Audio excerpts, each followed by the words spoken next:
¿Ves? Esta es la parte que me gusta. Todo lo demás desaparece. Bueno. Knocked Down. It was a film from Spain, kind of an interesting perspective of a person who's in love with his sports, but he's not in love with what he has to do to work at the sport, kind of a thing. Kind of an interesting kind of allegory to a lot of things. The animation captured the fluidity of boxing beautifully. I'm a big boxing fan. Those animated characters really moved well in the ring. I really liked the way they looked. And the black and white was very effective. Pen and ink drawings, no color at all, but the images were really interesting visually.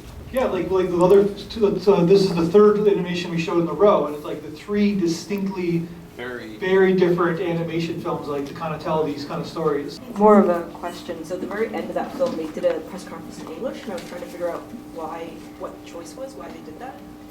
Why they did the press conference in English? Yeah. Because generally, I guess this is my assumption, is that because English is such a dominant language for capitalistic sports, Okay. that generally the person, whatever sport you play, has to speak that language, and the press conference is usually in the language that gives the sport the most money.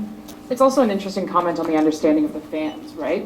Like, he literally is speaking a different language the entire time he's in this fight, and then he goes and, like, as he says, the fans don't understand it at all. Yeah. And then in order to connect with the fans, he literally is speaking a different language. So I thought that was interesting. And a lot of these professional athletes, think this, but at the same time, they're the ones who are paying their salary, right? So it's one of those interesting dichotomies. It's kind of a gutsy film in a lot of ways.